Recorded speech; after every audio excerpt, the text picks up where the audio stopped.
to talk a little bit this week about kind of what we talked about last week. Last week we were discussing the idea of a person creating their own truth as opposed to tuning into the reality that God creates in the world. Last week was a double Torah portion. We only talked about one part. We didn't speak about Balaam.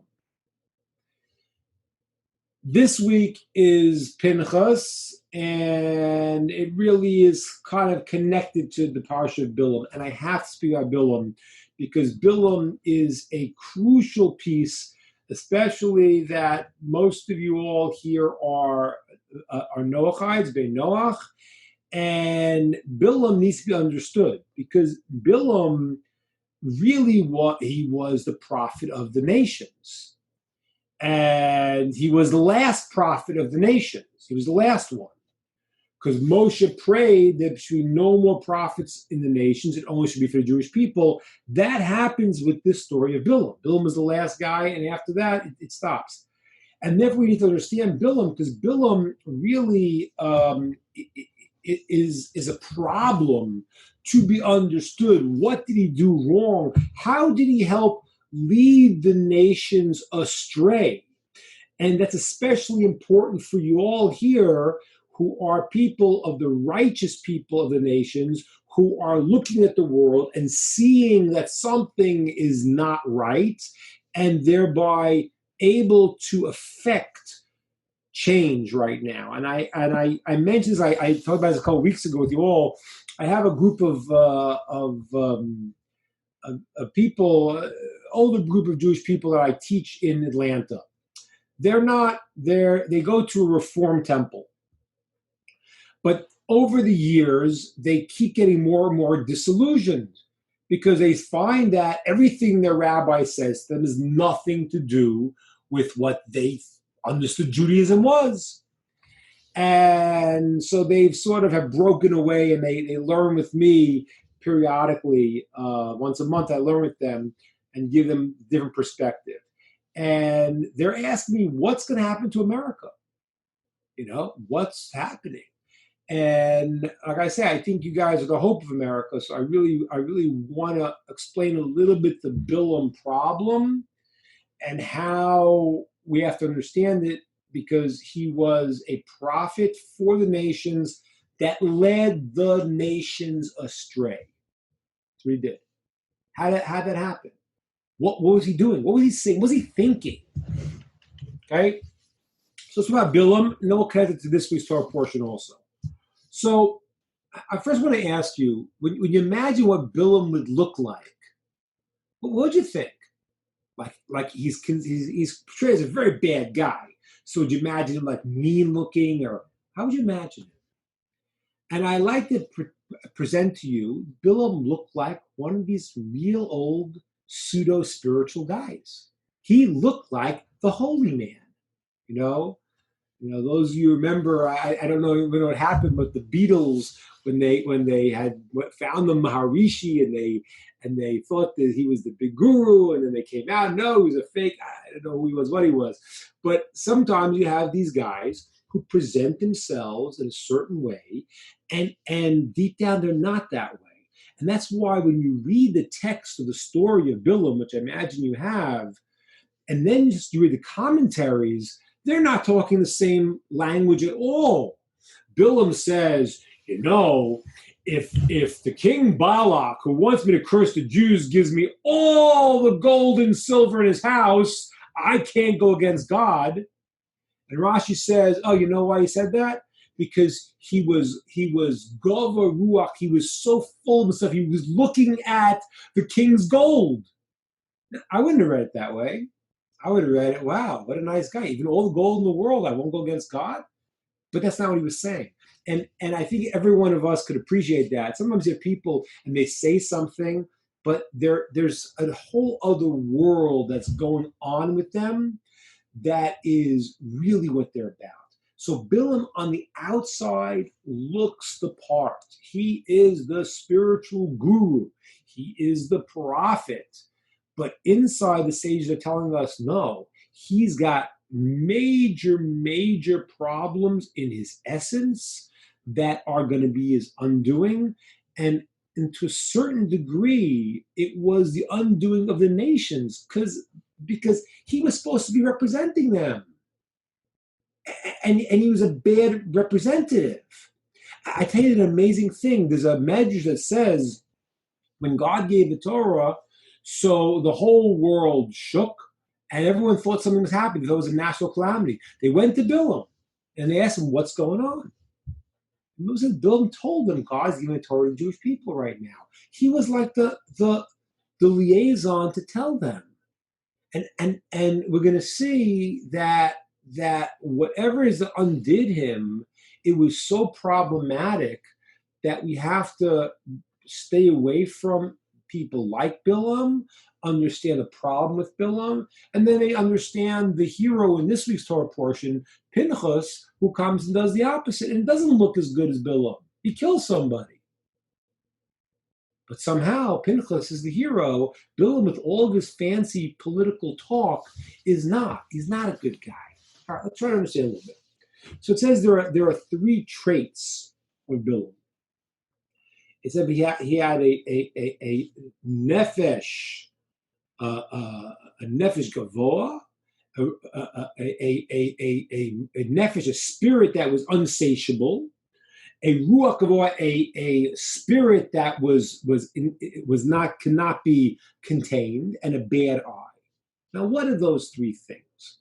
What does it mean? A haughty nefesh and a rising spirit and a bad eye.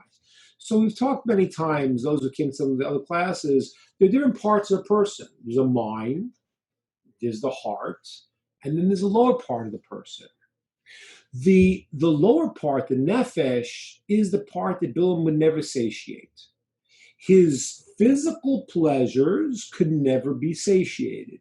And therefore, Balaam ended up, those who read the story in the parasha, end up doing very, very weird things for his sorcery. As a matter of fact, those who read it saw that Balaam was actually committing bestiality with his donkey. And that was part of his witchcraft things.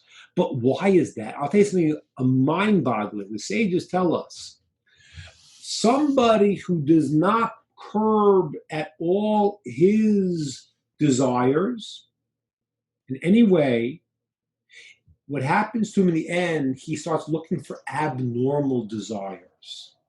You hear that amazing concept? Go look at the world today and you want to know why it's so nuts. Well, one of the reasons it's so crazy is because everyone got whatever they wanted, and then they said their minds started saying, oh, I want things that are abnormal that a person naturally doesn't even desire. But if you look at it, you see that. It's like a person takes drugs and he needs more and more and more and a different high and a different experience. Balaam became unsatiable.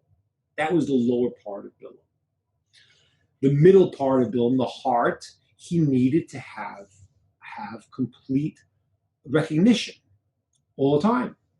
And therefore he says something that's amazing. He says to God, when God says, when it sends the messengers, Balak the king sends the messengers. So the messengers come along and God says he can't go.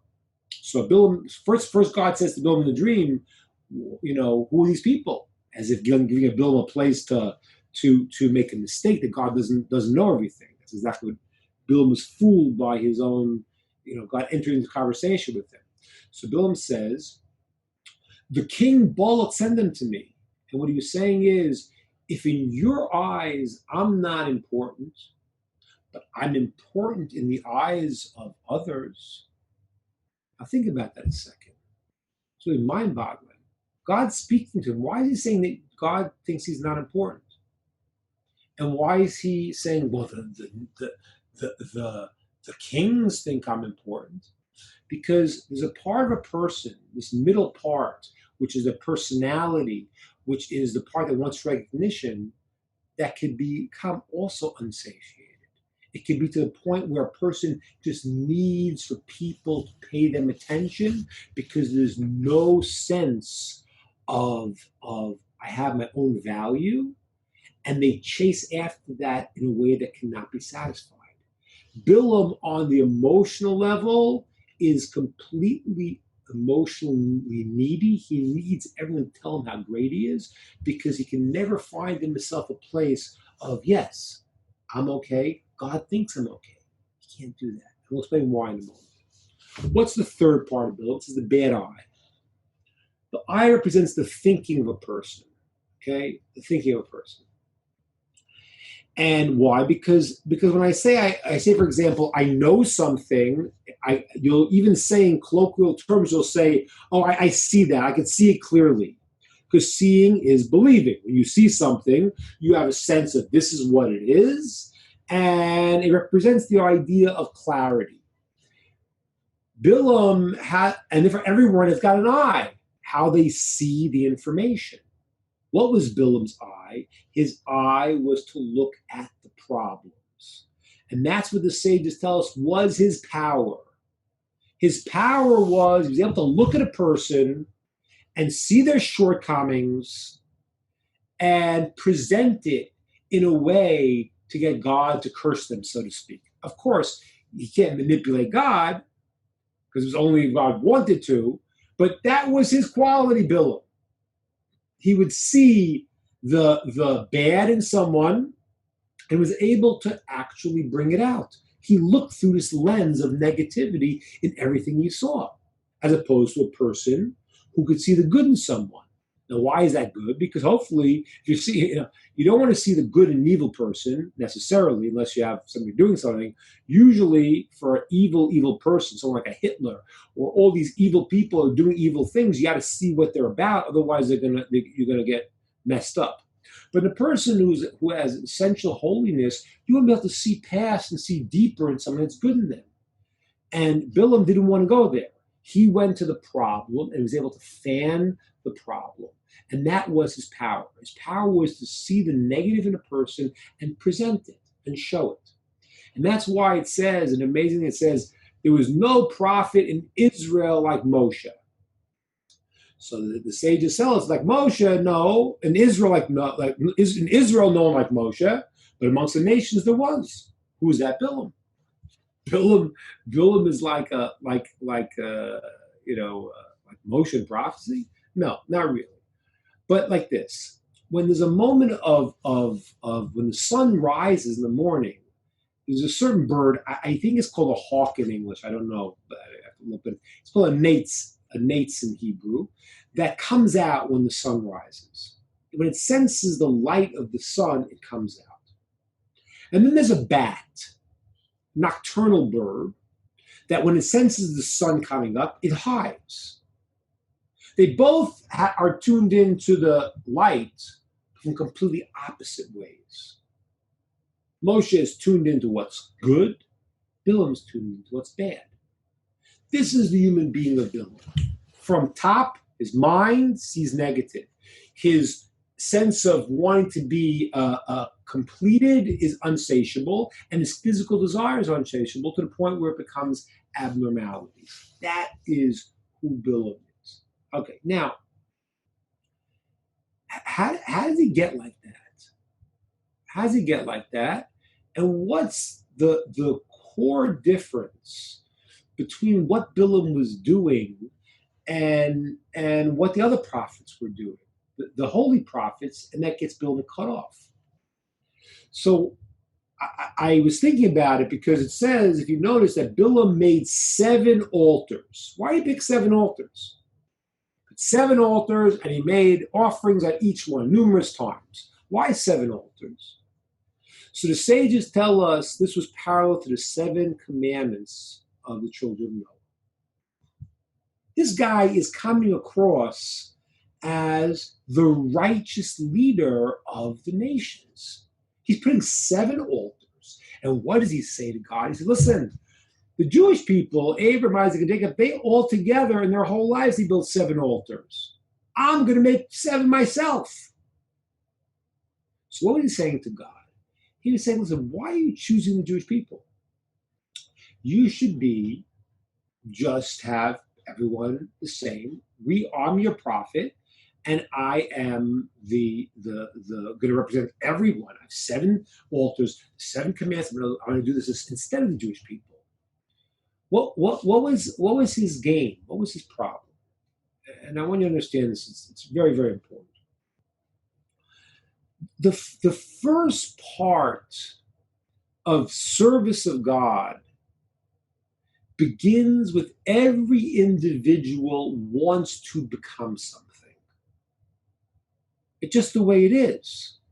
Everybody needs to feel that I am something. I understand something. I'm doing something. I'm meaningful. Okay, I am becoming a better person, a holier person, a more righteous person in this process. That is natural.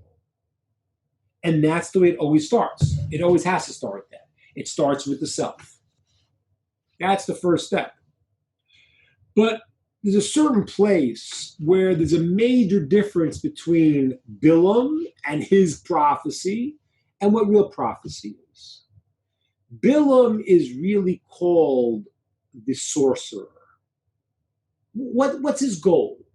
His goal is, I will become so spiritually powerful with my powers that I will cause God to do what I want him to do. And that's exactly the opposite of prophecy. What's prophecy? A person works, they become great, great, great, and prophecy is the only thing that is not guaranteed. If you work your hardest, you're not guaranteed to be a prophet. Now, that might be not surprising for us all because there's no prophets today. But you should know something, that in the times of the Tanakh, of the Bible, there were schools of prophecy. Do you know that? Could you imagine if your kid came home and said they wanted to go to prophet school? Say, how do you make a living? What's your major? Prophecy. I'm going to go study for 50 years and then become a prophet. And there were schools. They go to study to become a prophet. What would happen? They would go through this process of learning and meditating and righteous behavior. And then at the end, they would wait. And what would happen? Either God would speak to them or he wouldn't. This is different than everything else. Even divine inspiration, Ruach Kodesh, it was guaranteed if a person did what the process was, he would get it. Prophecy wasn't. Prophecy was you did all the acts, and if God wanted to speak to you, he did. If he didn't, he wouldn't. That doesn't seem very fair. And the answer is, ladies and gentlemen, you know why? Because exactly what the opposite is Balaam. When a person works on themselves, which is the first step, the second step has to be, it's not all in my hands. I don't control the world. I don't, as I mentioned last week, I don't dictate what's right and what's wrong. I don't do that. And therefore, prophecy can't be me trying to take the heavens and bring it down to the earth. It has to be me elevating myself and then being able to receive a transmission. And even though we're not prophets, we're not talking about prophecy, it's not relevant to us, but this is relevant in the whole way we see the world. You see, if we understand that everything is a manifestation of godliness in the world, then that's what we're doing. And that's what my existence is. How am I representing God in the world? How am I a spark of something that brings out in this world? But once I become a separate entity that says, oh, I'm Balaam. I'm going to go all the way up to this place. I'm going to pull it down for myself. And that's the separation between God and people. True prophecy is the state of saying that it is from Hashem, it is from God, and I want to be a vessel to receive.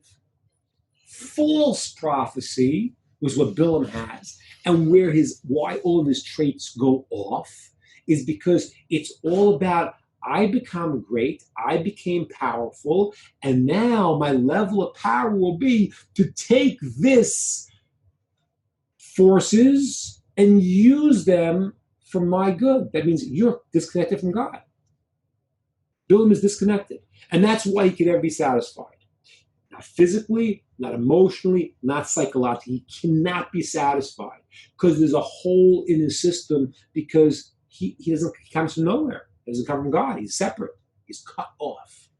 And that's what it was. Balaam was a tremendous, tremendous power. Tremendously great person in terms of his brilliance, in terms of whatever the things he was. But that was all misused.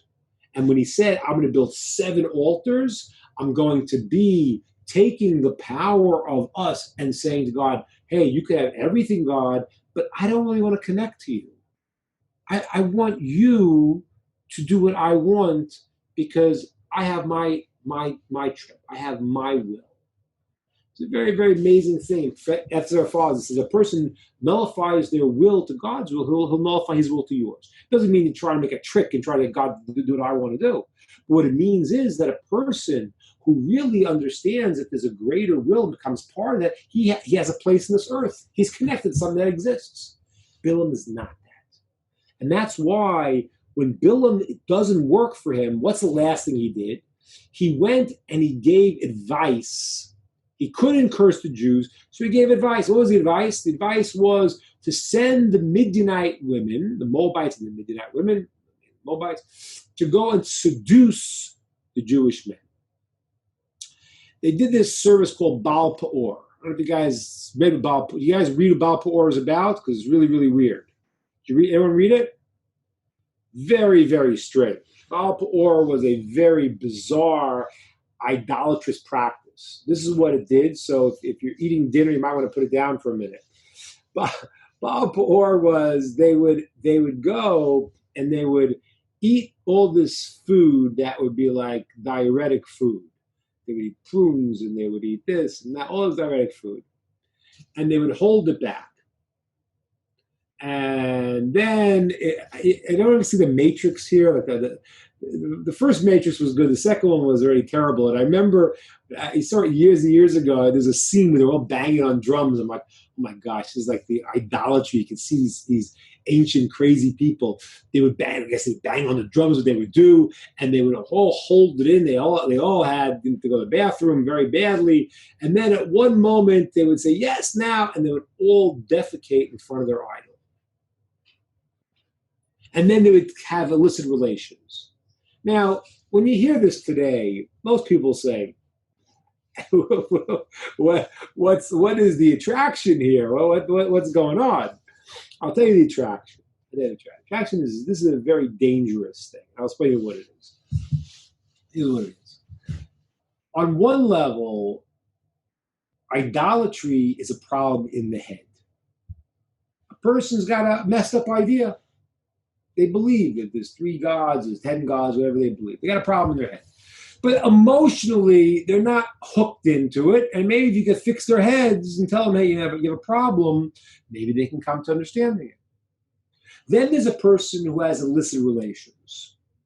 And his head may be okay, but he's stuck in his desire. So you could maybe get his head to talk to his heart because his head's on right. It's just that he's out of control of his physical body. Imagine how bad it is to combine these two things. Wow, that would be terrible. That's what this idolatry was. There was illicit relations. There was defecating, which was the lowest part of a person is now okay. Kind of like the world today. The lowest part of you, that's okay, let it all hang out, you're okay. And so this was the lowest idolatry, and it was Balaam's idea. He knew he couldn't get the Jews to commit idolatry. What happened was they were seduced by these women, and then they said to them at the last moment, hey, just agree to this. And they half-heartedly did, but they were stuck now, because now they contaminated their heads and their hearts. And that was what Balaam did. That's the advice he did. The prophet that was in the world, it says The world before Balaam was already now girding themselves from illicit relations. And he broke it. And he broke it. Is that amazing? It's a fascinating thing. I think I mentioned to you once, but as a kid, as I think I mentioned to you once, as a kid, I used to like John Lennon. And then I realized years later that what he was espousing was so bad, so problematic. And once I had an interview with the beatniks, and they said we didn't realize the forces we were unleashing in the world. And you look at the world today, and people, in the name of love, in the name of different things, unleash certain forces in the world that have just gone down this dead alley.